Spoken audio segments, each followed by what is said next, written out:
popular prophet has this to say as we are getting close to the next big thing in Nigeria. Pastors, prophets, seers, and all the stakeholders, they are all prepared. Everyone dropping their own vision and prophecies. Of course, with the United States of America, with the rumors surrounding the Trump utterances, they said, oh, he does not want Bola Ahmed Tinubu to continue as president of Nigeria. Let us watch, and we will be talking more. I will break little by little for you. Let me tell you one thing that you don't know, that this government did not know. I've been saying it too. Watch out ethnicity and religious crisis. Watch out ethnicity and religious crisis. Right? The Igbos, they are tired of this world called Nigeria. Hausa is not the problem, but the Igbos. Any Igbo can go against it. You can lambast me. You can insult me. It's not my business. It gives me courage. It gives me more glory and blessing. Your insult. Igbo. They are the problems of this country. They are desperate of power. They want to rule Nigeria at all costs. And I've not seen them ruling Nigeria, even in coming dispensation. Let them bring, when 10 trillion will come out. Igbos, they are betrayal of themselves. Igbo cannot control Nigeria. Let's be realistic. Let's be honest with ourselves. But they don't understand. Instead of them to seek wisdom, they are flexing muscle. And that's not the answer. That's what Tinubu does not even know. Obasanjo, who is advocating for them, they are the one who spoil it. All these Obasanjo, Yakubu Gowon, who are they? Many of them. So Obasanjo wants to make an amendment now, when it's too late. Tell the Baba to go and sleep. We can't make any amendments. Igbo, there is an error at the beginning. A curse is on you. If you don't reverse that course, Igbo, you can't be president of anything in Nigeria. Note and underline wisdom, understanding. Tell you why Igbos cannot rule Nigeria. You know what happened? The day they killed Tafawa Balewa, they removed his turban, they poured wine on his head, forced him to drink, and shot him. And while he was being killed, he said, none of your tribe will ever rule Nigeria. This is my message to Tinubu again. Don't think that El-Rufai is a devil. Don't make Kwakwaso vice president too. If you make him vice president, you will lose. I see they talk this one, they talk out. Don't remove Shetima, but Shetima is 90% go. You don't come out 90%. The Tinubu will pay dearly for it too if you remove Shetima. I don't know. It will be a crossroad. They don't think you are a political expert. Tinubu. Sincerely. Shetima ò lè fún wàrà. Mi mo yìnbó ẹ̀, bẹ́ẹ̀ ó lè dá wàrà nù. Shetima no fi fún wàrà. Where did they call wàrà? Fúra. Òyìnbó. She's ní wàrà. Okay. Lawrence Ogundipe bí ṣe sọ ẹni òun ló sọ bẹ́ẹ̀ fún mi. Wípé na she's dey call wàrà. Fúnbúrà àbí Shetima no fi fún wàrà. That if you push out, come out. Hey. This Shetima thing go cause wahala. And secondly, don't make Akume your party chairman. If you make Akume your party chairman sincerely, 80% APC will lose. Don't use Akume. It's a warning. Warning. When I start, they go say, Madam, I know they support us. So 3 things he must not do. 3 names that must not come out. If these 3 things, if we do them, Tinubu go lose. Not be social media go vote for them. All this way they can. Like they inside the camp pro. It just the camp because they won't come destroy you. Tinubu make no swell. Put your mouth. Come on. See, now Atiku they won't give. Do you understand? They cannot talk yet. So much has been said about the need to give a sense of belonging to, every part of the country, including the Southeast. Many are saying, because the perception is that the Southeast has not had a fair share of, being at the helm of affairs. What are your thoughts on the issue of power shifting to the Southeast, or the need for it to shift to the Southeast? Well, we have to make a choice. Either we want to practice democracy the way it should be practiced, or the way it is being practiced, or we define democracy on our own whims and caprices. If we are going to do it the way it is done all over the world, you allow the process to continue, but it is through the process that you will be able to come up with a candidate. Why not? I have started visualizing a good Nigerian leader. Who is that? A person who travels in this country and has a friend virtually everywhere he travels. He knows at least one person that he can communicate with. Mr. Peter Obi, you continue to contest as president in social media, but not as president of Nigeria. You cannot be president of Nigeria. You run as president under a party. You cannot manage the party. Ordinary party. You cannot manage the party. 8 years in office in Anambra. Can you really say you love this country? Can you really say you love Anambra? Certainly not. Welcome back. That was Primate Elijah Ayodele. The first comment that I saw on his page where he said all of this is, oh, Yoruba, you're saboteurs. But the truth be told, power is not given to nobody. You fight for it. And when I say fight comes in different forms. You might fight to get using tact. You might use some trick. You might manipulate. You might, different forms. You might even appear humble or even stay humble for you to attain height. Maybe you've read the book, She Stooped to Conquer. She stooped to conquer. There are times that you need to stoop to conquer.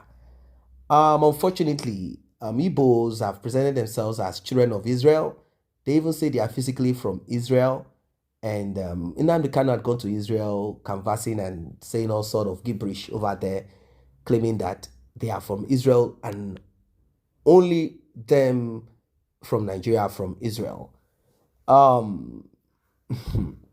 Simply stating that they are a superior tribe in Nigeria, and all of those narratives that we've heard times without number.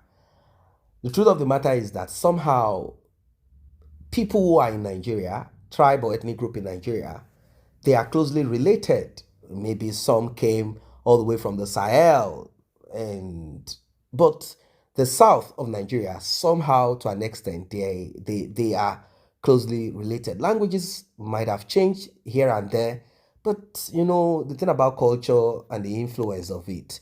Now let us go to the major nitty-gritty of it. Igbos want to be president.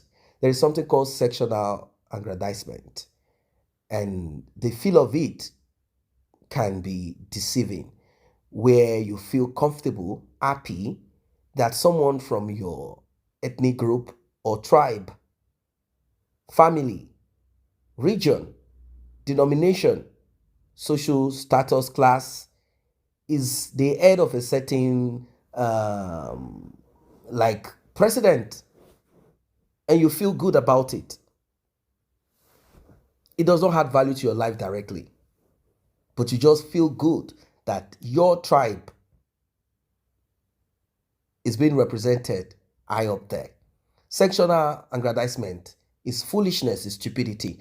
Now, am I saying it is a crime for someone from the southeast to occupy seat of power in Nigeria up to the level of presidency? No. But let us look at some of the governors in the southeast of Nigeria. At least to an extent, they are able to wield their power, authority here and there. But has it added value to the states? No. It has not added value to the states. None of the states in the southeast of Nigeria can boast completely, 100%. Yeah, I know that there are a little bit of, will I call it, disability here and there, where the federal government controls, let's say the Nigerian police controls this, control that. The governors have limited to an extent power and all of that. But does it change who they are? Is the rule of law much more than any governor? Or can they simply do away with the rule of law and do whatever they wish to? Sectional aggrandizement. They feel that someone from your region occupies a notable position and it makes you feel that you are well represented. Now, we have so many ethnic groups in Nigeria, apart from tribe, ethnic group. Let us say there is a rotational government where Yorubas will serve for 4 years, or let's say 5 years, and then Igbos will come in, serve for another 5 years. Then Hausa will come in and serve for another 5 years. All the smaller ethnic groups such as Fulani, Ibibio Tiv, and Akwa Ibom, all the other tribes, let me just put it that way, all the other ethnic groups, small ethnic groups. Then question is, what will happen to them? Will they also want to be represented or not? Are they going to fix it this way? Let us have president from the southeast, Igbo man, and then maybe the smaller ethnic groups will then be vice president for 5 years. Let's say the Senate president, maybe another ethnic group for the next 5 years. And then the rotation goes on and on like that. If that is the agreed formula, then it's a different thing. They just simply have to find among themselves who is the right candidate, who has more influence, or who will add value. But since it is not that way, they are not really practicing or running rotational government as per the real sense of it. Of course, they do to an extent, like, oh, let's just be a balance, this and that. We cannot have I think religion is even to an extent more important to them. We cannot have Muslim ticket. We cannot have this and that ticket. Let's have a Christian as Senate president. Let's have this, let's have that. Let's walk it this way. Let's walk it the other way. We do see some of this.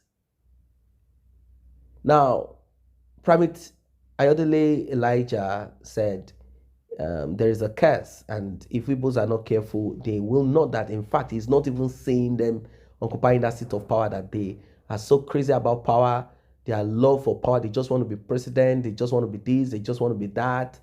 The truth of the matter is that there is no difference between an Igbo, Yoruba, or Hausa occupying that position as president of Nigeria. Most of them are one and the same. If Peter Obi had the opportunity to be president, you will complain. You will complain bitterly. Check how he governed Anambra State, and now check what will become of Nigeria if the ultimate power is given to him as president. He will come up with policies that he feels that fine by him. After all, he's adding value to his own pocket. He might say, look at me, I came in with $100 million. That's all I have. I'm living with $100 million, nothing more, nothing less. And maybe later, after some years, you will hear this and that and that and that. You will say, I left money in the bank. I left money in the bank and pensioners have not been paid. I left money in the bank.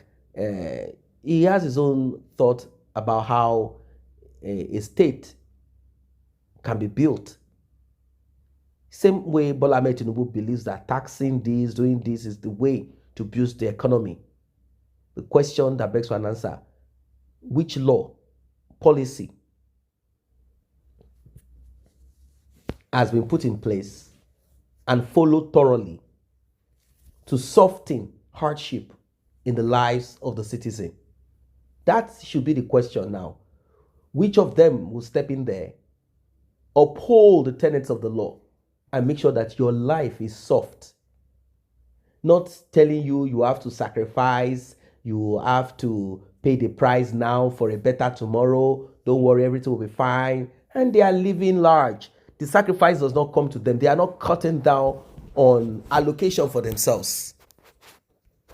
The president is not stopping any excess coming into his own office. He wants a new private jet. He wants everything. But you, is expecting you to learn. He wants you to learn. He wants you to somehow find it in your heart to sacrifice for the nation. It's always about you. That mentality of we are trying to help you people. We are already okay. And also that mentality where you call your president your father, where you have to say Sai Baba, where you have to raise your hand and salute your president, hail and hype your president. It is foolishness. They are there to serve. The day you begin to realize that we are all equal and they have been put in there to serve, the day you realize that and you work on that, that day will be your deliverance. It's so unfortunate.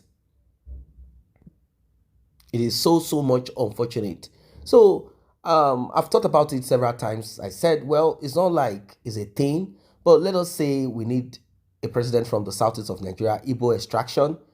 The way and manner they go about whatever it is that they go about will not give them the opportunity to be president. Power is not given to nobody. You strive and you fight for it. After all, the scriptures of Christians states that the kingdom of heaven suffereth violence, and violent people take it by force. It is not given to you. You have to fight for it. Fighting does not mean weapons and all of that. You have to put in money into setting. You have to use tact. You have to stoop at times for you to attain that height. Not, daddy, it is a fight between Christians and Muslims. That's not enough. There are other ways that you go into it. And that fight does not mean you will win. It's a fight. It's a fight. It doesn't mean you will win. Peter Obi tried what he could, but it's a fight that he did not win. He has to keep on pushing. And like he stated clearly, he said there is lack of cohesion amongst Igbos. After all, they stated that Igbos have no leader. Everyone is a leader. And there is a law that says two captain, or is saying that two captain cannot, propel a ship. That's it. Oh, there is no, we Igbos do not have a king. We don't have Igwe. We don't have anybody. We bow to nobody. We listen. We don't listen to nobody. We don't answer to nothing. Everyone is a king. That's barbarianism. You need to sit down and have a common voice and work either to separate, cut off from Nigeria, or maybe to give them that peace of mind. Sectional aggrandizement, like I call it, it's a very useless thing. You need to sit down and do your own work. That's the only way you can produce a president. I'm not saying presidential candidate, a president from the Southeast. Even though to me, it's fine, yes, but still, does it change anything? Tinubu will not behave differently from a man from the Southeast. Neither will a man from the Southeast behave differently as president compared to one from the North. Maybe a little bit of differences here and a little bit of, but it will not make you, yes, you, listening to me, it will make your life better, per se. Because majority of Nigerians, regardless of tribe, religion, have similar mentality. And that's what we need to work upon.